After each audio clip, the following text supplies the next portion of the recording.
Olá, pessoas lindas! Tudo bem? Meu nome é Ana Carolina e eu estou aqui para falar com vocês sobre vinho. E um assunto que não poderia estar por fora é os vinhos doces, secos e demi-secos. Por quê? Porque encontramos tantos vinhos secos nas prateleiras. E quero abordar isso porque muitas das pessoas que estão se iniciando no consumo de vinho, que não possuem o hábito de tomar muitos rótulos diferentes, costumam dizer que preferem os vinhos mais doces, também conhecidos como vinho suave. Mas você sabe por que nós temos essas diferenças? Porque muitos dos vinhos são secos. Quer entender? Vem comigo que eu vou falar sobre isso nesse vídeo. Para que possamos entender por que os vinhos são secos ou suaves, nós temos que voltar ao processo de produção. Isso porque o vinho ela é uma bebida que advém da fermentação alcoólica. A fermentação, antes de tudo, é um processo natural que está presente na origem de muitos dos nossos alimentos, como por exemplo, nos queijos e iogurtes, que são resultado da fermentação láctea, que vem do leite. Mas o que é então a fermentação? Fermentação nada mais é que um processo biológico em que algumas substâncias orgânicas vão sofrer alterações químicas, dando origem a novos compostos. Vamos aos exemplos para ficar mais fácil. Por que o vinho é chamado fermentação alcoólica? Isso porque na uva nós temos o açúcar, que é chamado de glicose. A glicose ela vai ser convertida através da fermentação em álcool etílico, ou também conhecido popularmente como etanol. Ou seja, nós temos a glicose que irá ser transformada em álcool etílico. E é por isso que chamamos de fermentação alcoólica. No entanto, é importante destacar como é que essa reação acontece. E o agente necessário e responsável por essa transformação é um fungo do gênero Saccharomyces. As espécies que mais são utilizadas para fermentação na produção de vinho são as espécies Saccharomyces cerevisiae, Saccharomyces baianus e Saccharomyces elipseius. Nomes difíceis que ficam para a biologia. Mas eu estou dizendo por quê. No caso dos produtores, eles precisam saber que esse é um fungo que ele está presente na uva em si. Ou seja, nós temos outros fungos que, por exemplo, podem ficar presentes na casca, que são adquiridos externamente.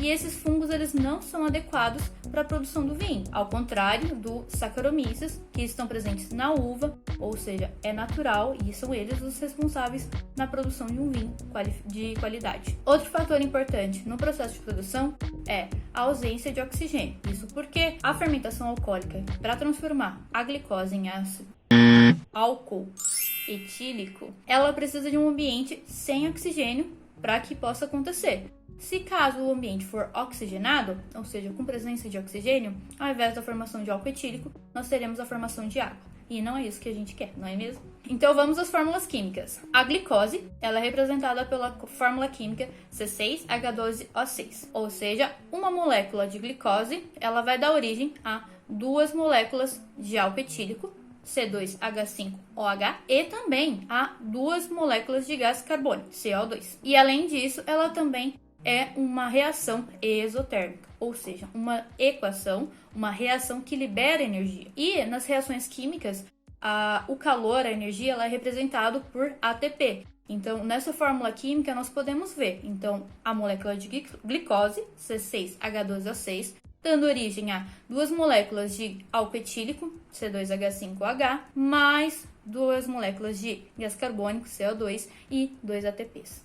Então, essa é a fórmula química que representa a fermentação alcoólica, dando origem ao vinho. E aí, eu quero fazer alguns parênteses. O primeiro vocês conseguem ver que não é formado apenas o álcool, mas sim também um gás. E quando a gente fala de pequenas produções caseiras, onde o produtor faz um vinho para consumo próprio, ou até mesmo como um teste, a produção de gás ela não é algo tão significativo, porque você não tem volumes muito grandes de vinho. Mas imaginem grandes produtores, onde você tem litros e litros de vinho, e se esse gás ele não é manuseado de forma correta, ele pode trazer problemas e até mesmo risco das pessoas que participam daquela produção. Os grandes produtores, eles possuem tanques com válvulas para a liberação desse gás, para que esse processo não represente risco para os trabalhadores.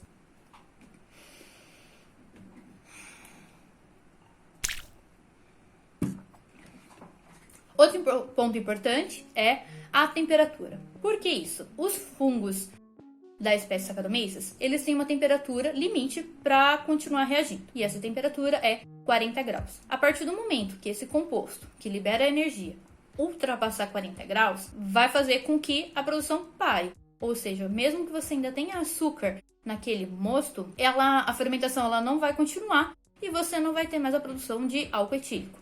O controle dessa temperatura é algo fundamental na produção do vinho. E é ainda mais importante quando a gente fala dos vinhos brancos. Isso porque os aromas e os sabores que possuem o vinho branco, eles advêm de substâncias que são muito sensíveis à temperatura. Sendo assim, se você tem uma fermentação com a temperatura muito elevada, essas substâncias que vão dar origem ao aroma e ao sabor, elas vão ser prejudicadas e logo a qualidade do seu vinho também não vai ser o que você esperava. Então, o controle da temperatura durante a produção do vinho é algo fundamental. Agora, a gente volta ao ponto inicial. Se a fermentação alcoólica é um processo que transforma o açúcar da uva em álcool etílico, você espera que o vinho seja sem açúcar, que seja um vinho seco.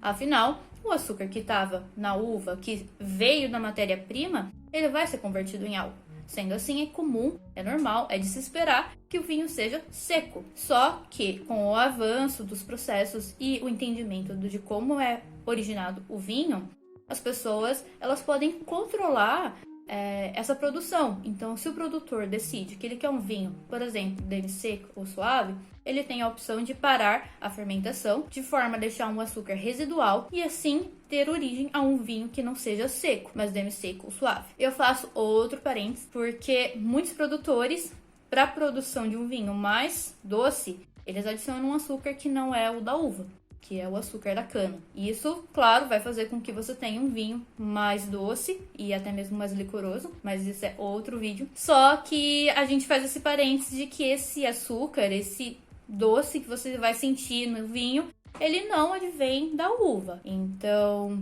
tudo bem, podemos gostar de vinho suave, podemos querer produzir vinhos suaves, mas eu acho importante vocês terem essa consciência de que um vinho que é seco é porque ele ocorreu toda a fermentação, conversão do açúcar, da glicose, em álcool etílico. Agora, quando você tem um vinho suave, a gente não pode garantir que aquele açúcar, que aquele docinho que nós sentimos, ele pode ter sido consequência da adição de açúcar de cana. Agora que você sabe por que nós temos os vinhos secos, os vinhos demi-sec e os vinhos suaves, bora viajar numa garrafa de vinho?